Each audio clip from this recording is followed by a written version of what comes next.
От Брахмар কন্যা সরস্বতী লক্ষ্মী আয় মুখে ঈশা দেখি ব্রহ্মার কন্যা সরস্বতী বিবাহ করা বলে গন্ধ মহাদৈত্য কিয়তর বৈকুণ্ঠে কারিস প্রবেশ এই বিশ্ব ব্রহ্মাণ্ডয়ে তাকয় সৃষ্টিকর্তা এই বিশ্বরে ভূমিকাত এই লক্ষ্মীর নন্দনে আয়া দৈত্য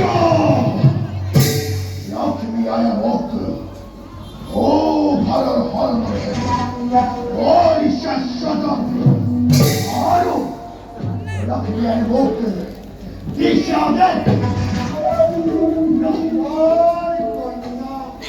সরস্বতী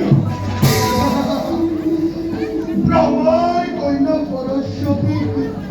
বিবাহ করা বলে